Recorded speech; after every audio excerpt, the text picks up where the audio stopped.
वापस ਅਸੀਂ नहीं मानते। चलाइए, पानी पा के चलाइए, पानी तो चलता नहीं है। सारे जानवर होते हैं।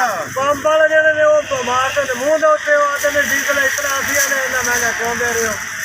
ठीक केड़े पासे जाइए, माल भूखा मरी जा रहे हैं जानवर ने।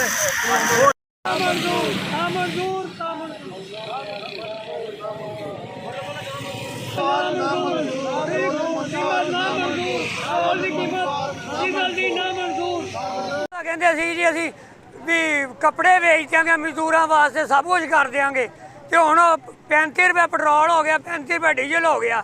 ਅਸੀਂ ਹੁਣ ਆਟਾ ਲਈਏ ਜਾਂ ਪੈਟਰੋਲ ਪਵਾਈਏ, 600 ਰੁਪਇਆ ਦਿਹਾੜੀ ਹੈ।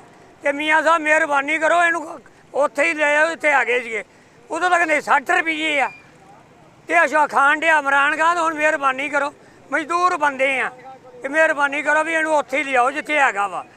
ਇਹ ਨਾ ਹੋਵੇ ਮਜ਼ਦੂਰਾਂ ਦੀ ਪੱਕੀ ਤੇ ਬਹਿ ਕੇ ਮਰਨ ਲੱਗ ਜਾਵੇ। जो है इन्होंने 35 रुपए पेट्रोल और 35 रुपए डीजल, ये लोगों पे जो है इन्होंने एटम बम गिरा दिया है। लोग जो है आगे बेरोजगारी से बहुत तंग है, महंगाई है, ऊपर से इन्होंने पेट्रोल का जो है कीमत बढ़ा दिया। अब लोग जो है मोटरसाइकिल तो छोड़ देना, साइकिलों पे जो है लोग मजबूर है। अगर इन्होंने 2 दिन के अंदर अंदर ये पेट्रोल की कीमतें वापस न ली तो लोग जो है रोडों पे आ जाएंगे, एहतजाज करेंगे, खुदकशियाँ करेंगे और जो है मुजाहरे करेंगे। लिहाजा जो है ये पेट्रोल की कीमत वापस ली जाए। 24 घंटे का इनको टाइम दिया गया है। ये पेट्रोल की कीमतें जो है वापस कम करें, पेट्रोल की कीमतें